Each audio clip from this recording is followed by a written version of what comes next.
How you guys doing today? Still evening time here in Birmingham, wherever you are. If it's good night, good night. If it's good morning, and go Noles. Today's video, it's going to be a pretty interesting video today. If you agree with what I talk about, like the channel.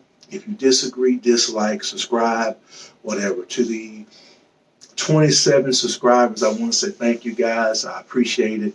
Just one person. I do all my work, me and the MacBook Pro. We do everything. I got multiple cameras, multiple things I have purchased to do videos. Behind me, I currently have the ball game, the Packers and the Ravens, and on the other TV over there is the Griswold Family Vacation. So I've been cooking up some things for you guys. I'm almost finished with the top 5 fullbacks of all time in Florida State history, and I'm almost done with the top 5 tight ends, and then I'll finish up with the top 10 offensive linemen, and that will wrap up the offensive side. Today I'm going to take a little break from what we kind of been talking about, and I got a video coming up about this week and what happened on early signing day. I'm working on that soon, but during the course of the season, some points were made up about the Florida State Miami game, and people thought the game should be moved, and what is our biggest rivalry. So today, I'm actually doing a video right now on, I think, our number 2 game every year, which is the Florida Gators. I cannot rank the Florida Gators as our greatest rivalry. I think Miami is the top rival we play, and the game needs to stay a mid-October to early November game, and we need to keep Florida as the season finale, as that keeps on par with Clemson, South Carolina, Oregon State, Oklahoma State, and so forth and so on. So with that being said, this is the 3 top losses we had, which would be the 3 best Gator victories and our 3 greatest wins, and then I have the greatest game of all time. So without further ado, I'm going to give you first our 3 top losses, which that is the 3 biggest wins the Florida Gators have had. Some of these games, I know people with more history, study more history than me, will probably look at games a little bit farther out, but I tried to pick some games, and I know Florida State football, if you don't know, it did not just start when Jimbo Fisher and Jameis Winston got there. Long before Jameis Winston probably was even born, Florida State was a powerhouse. It was a dominant football program. The only issue that anybody can have, let me slide over so you get a little bit of that logo. The only issue that you can have or say negative about Florida State is that head coach Bobby Bowden and his coaching staff left a lot of national championships on the field. That's really the only negative thing. But when you are a team and you play anybody, anywhere, you are a team that plays at a high level, recruits at a high level, develops players at a high level, you're going to have success. And he had a lot of success. And in that success, you have to have worthy opponents to solidify your greatness. You just can't go out and beat Duke every day and call yourself great. You have to be able to beat teams of recognition and teams of names. And Florida State, over the course of the history, has proven that they are better. As fierce as Florida State used to be at Doak Campbell, we would go on the road and destroy teams. We went to Baton Rouge, went to Memorial Stadium where Nebraska plays. We went to Ohio State Stadium. We went into the Big House. We went into the Big House and put the worst whooping on Michigan they ever had. We went to South Bend and put the worst whooping on Notre Dame they ever had. When Jimbo Fisher took over, we went out to BYU. I think they were ranked 7th at the time, and we put the worst whooping on them. So Florida State traditionally plays good on the road, and we used to be extremely hard to beat at Doak Campbell. You did not lose a game at Doak Campbell. It just didn't happen. So in those type of things, you have to have great opponents because you have to beat somebody of note and are worthy. So with the Florida Gators, The Gators actually played football longer than Miami and Florida State. That's why they have more wins and kind of more history. Obviously, you know, Texas, Alabama, Nebraska, USC, and other schools been playing football a lot longer. Florida State, um, to only be as young as they are and have the type of record, the AP records they have of being ranked number one, the big wins, is very tremendous. And so you have to have a great competition. Well, the Gators is our second best rivalry. In the 90s, this rivalry was front and center because both of these teams were vying for national championships. Obviously, we won one in 1992, and the Gators, they won one. And I'm going to get to that in just a second. But in 2012, on November 22nd, the number 4 Florida Gators defeated the number 10 Florida State Seminoles 37-26. This was my first time in ever going to the game. I had always up to this point bought my tickets off Seminoles.com. And if anybody's ever bought their tickets off there, you know you only can go with what they give you. You just purchase a ticket, and I think they pick the seat in the row. So you always sit kind of a little higher than the middle of the stadium in high. And I was talking to a buddy of mine who happened to be a Michigan fan. And he said, man, are you afraid to go to games where they play against teams they can beat them? Or are you just afraid to go watch them play Florida, Miami?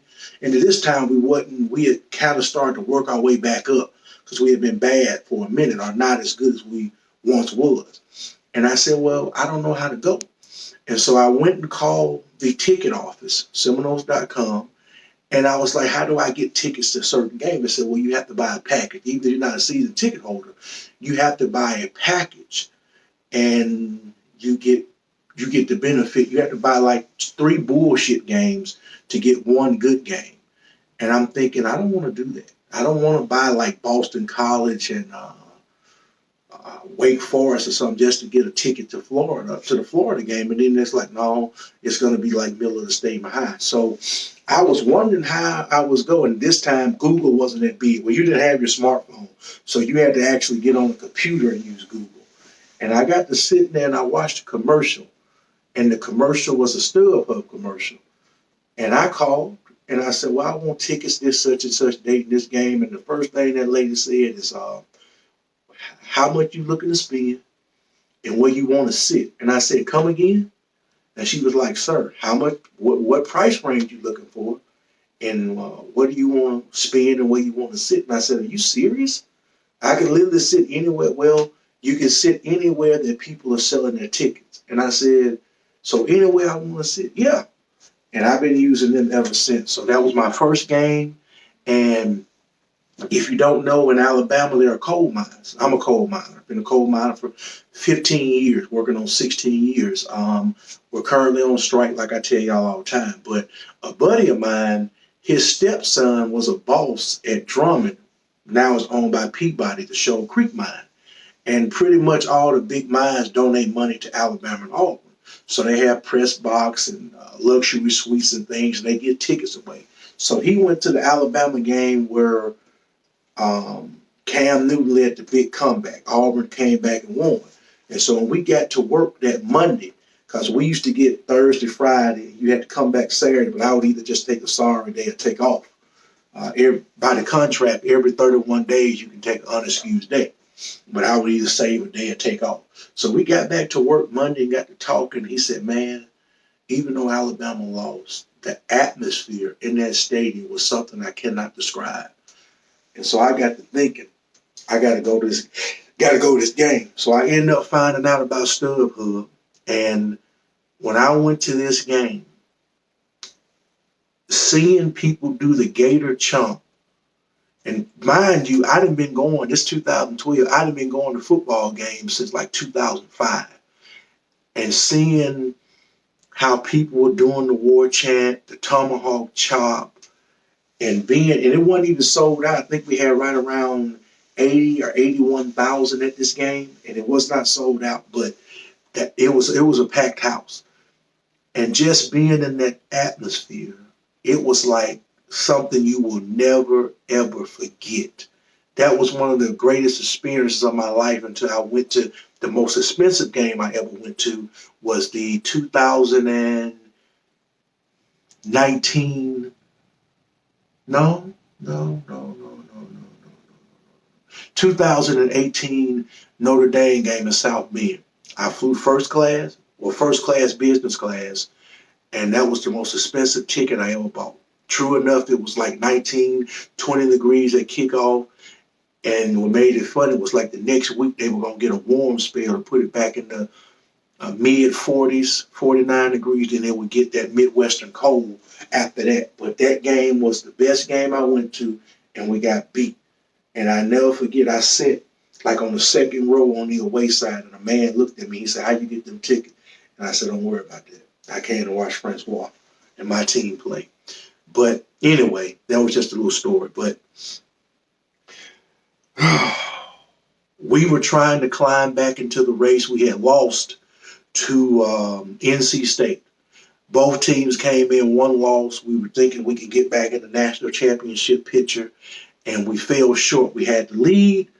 EJ Manuel gets hurt, and the Gators put it on us and won. But that was the last loss before we lost to Oregon in the college football playoffs. So EJ Manuel got us on a roll in his last two games, which I did go to the Orange Bowl that year, January 1st. That was my first Florida State Bowl game, and that was an awesome experience. But that's the number 3 loss that we had to the Gators, I personally rank. Now, I know some people are going to feel different, but to me, that would be my number 3 loss. The number 2 loss to the Gators was in 1997 on November 22nd. The number 10 Florida Gators defeated the number 1 team in the country, the Florida State Seminoles, by a score of 32-29. This game right here hurts on a lot of levels just because what happened the year before and what happened in the Sugar Bowl. But Florida State came in 1997. This is before the BCS. If we win this game, I firmly believe we capture the national championship, and there may not even be a BCS. But the BCS came to put 1 versus 2 instead of just relying on who's number 1. We would actually have a game where 2 teams would play, and the winner would be crowned the national championship. But before all that, we rolled, and they call this the greatest game in Ben Hill Griffin Stadium, the Swamp. We roll in, and this was a back and forth, hard fought game. Fred Taylor had a tremendous day. And we have a lead with less than 2 minutes to go. And we let the Gators march down the field in 4 plays. Only loss of the season.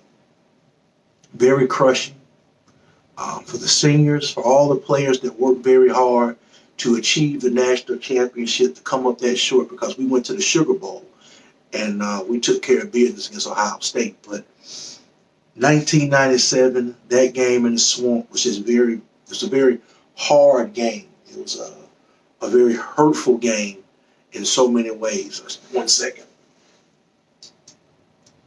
I'm just turning another camera off. It's dead. But that game there was just a definite heartbreaker. And I think that's the second worst loss we ever had to the Florida Gators. It was 1997 at Ben Hill Griffin Stadium. Now, the number 1 loss, you would say the number 1 win for the Florida Gators, would be January 2nd at the Sugar Bowl in 1997. The number 3 Florida Gators defeated the number 1 Florida State Seminoles by a score of 52-20. Again, 1996 was a special year for Florida State. You really can't say anything bad about dominant defense. Offense was pretty good. And you beat Florida. You at this time, there wasn't anything but the Pac-12, and it was the Pac-10 at the time, and the Big Ten took the Rose Bowl. The SEC normally took the Sugar Bowl, and Florida State kind of fluctuated between the Sugar Bowl and they fluctuated between the Orange Bowl. So you didn't really worry about going to the Rose Bowl. You didn't worry about going to the Fiesta Bowl at that time because Florida State normally stayed in the South. They majority played, if they really were good, played in the Sugar Bowl and they played in the Orange Bowl. Well, for some strange reason, because of no official, we didn't get bowl tie-ins into the BCS, and then more teams had conference championships. So for some reason, the committee, the Sugar Bowl selection team selected Florida State in Florida because Florida won the SEC. I know to have a rematch in New Orleans, in the Superdome, the fanfare, both teams will travel, the amount of resources and money and everything was generated. But we should have really played in the Orange Bowl that year. But nevertheless, one of the rare times that Bobby Bowden, Mickey Andrews, the entire coaching staff got out-coached. They beat Danny Werfel down pretty bad in Tallahassee. And Steve Spurrier makes the adjustment to go with the quick passing game and put Danny Werfel in the shotgun, which neutralized our pass rush. Peter Boulware, I think Raynard Wilson, a couple other guys couldn't really get off and get to the quarterback, and Florida was able to isolate our DBs and pick them apart. And Danny Werfel, the Heisman Trophy winner, put on a show. Cost us an undefeated season and a national championship. Warwick Dunn didn't even finish the game in his home state. That one there hurt. The 97 game and the 97 Sugar Bowl are two games that really, really hurt Florida State. Those are definite national championships were left on the field. Now, I'm going to give you my top 3 victories for Florida State over Florida. Number 3, and a lot of people talk about maybe Bobby not caring or Bobby not really loving to win. Bobby Bowden hated to lose, and he loved to win. And in 1998, he had one mission. He wanted to destroy the Gators from what they cost them 2 years in a row. He was very serious about this. He made it a point. He talked to the seniors, the juniors. He talked to the whole team about how important it's a must-win. We beat the Florida Gators. So in 1998, if you don't remember, Florida State opens the season against Texas A&M. Chris Winkie does fairly good. The next week they play NC State, and I think at the time we were ranked 2nd or number 1. And he lays the egg, cost us the game. But the team didn't quit. Obviously, in the 90s, you lose, you just bounce back up. You have to understand one thing as I go through this cycle. Florida State only lost 2 conference games in the 90s. They lost to NC State, and before that, they lost to Virginia. So if they lost, it was either to somebody like Notre Dame or Miami or Florida. And they rarely lost bowl games. So they had to work themselves back into a position, which a lot had to happen. You still had teams in front of them. You had Kansas State. You had UCLA. You had a lot of chaos that had to happen. But when the dust settles, the Noles end up going out to Tempe, Arizona. And by all accounts, I watched the game 2 days ago. Winkie plays. It is not close. I mean, they probably put 40 points up against Tennessee. Undoubtedly, Winkie didn't play, and Winkie didn't play in this game. And it's a moment in the game where Florida could have sealed the victory or really took control of it. Marcus Outson throws a pass to Peter Warwick and is tipped by Benny Alexander.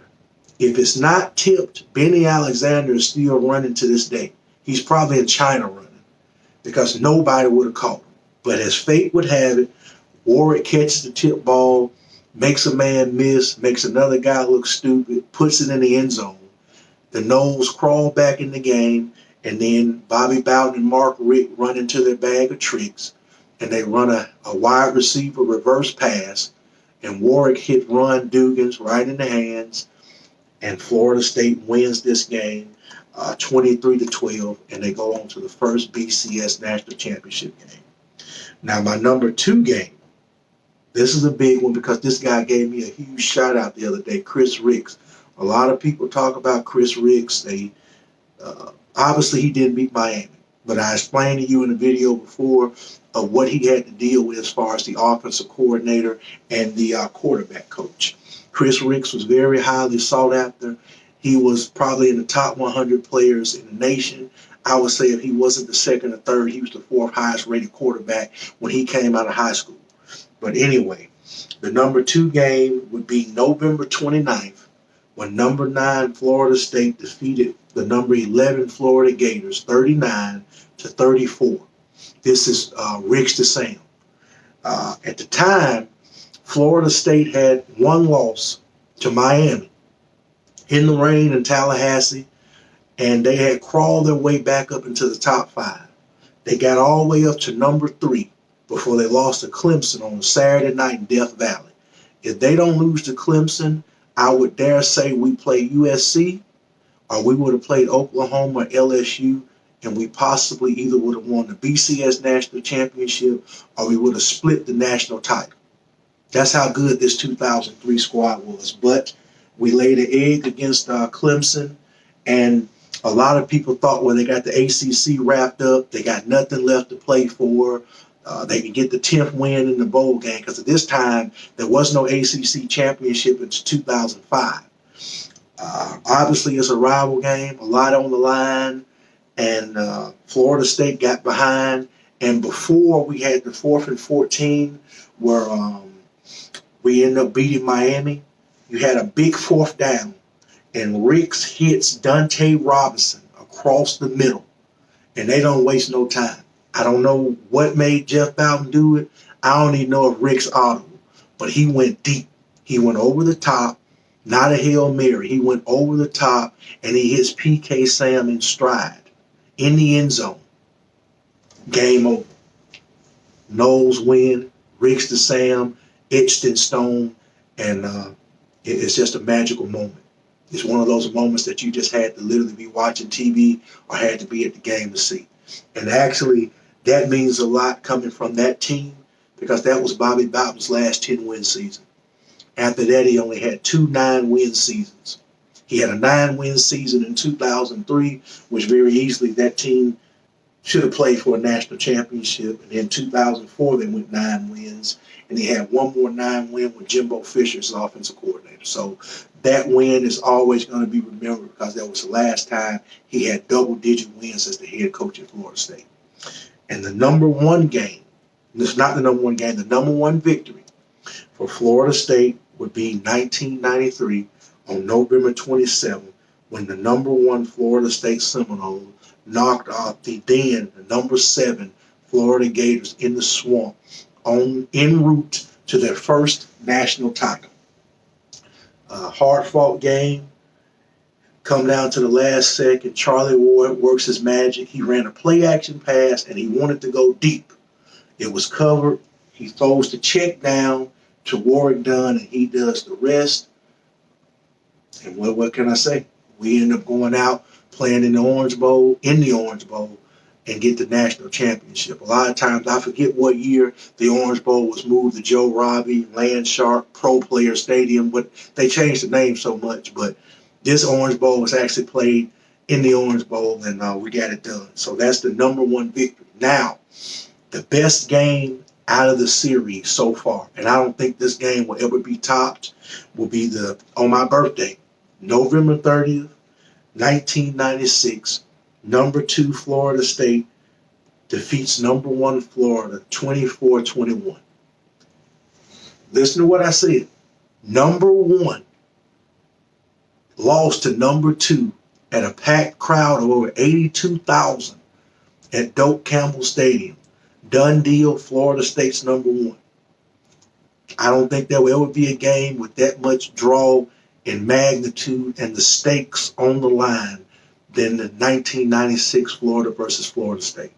That is the biggest game of the series, and we won it, and we obviously end up losing to the Gators in the Sugar Bowl. But That at the time was huge. Florida State's defense and the run game, you cannot say nothing bad about it. You cannot even mention any faults they had that day. Defense, yeah, they gave a 21 point to the eventual Heisman Trophy winner, but they hit Danny Werfel. When Danny Werfel was getting water during the timeout, he got hit. When he went in the locker room, he got hit. Danny Werfel got hit, and I mean he got hit hard. He got hit. This is when you could really play to the echo of the whistle, and he let it. And the Noles defense let it all out. They laid it on the line, led by Peter Bolware. Um, those guys just so tremendous, well coached. Mickey Andrews had always had a game plan for Steve Spurrier. So that's our second best rival game.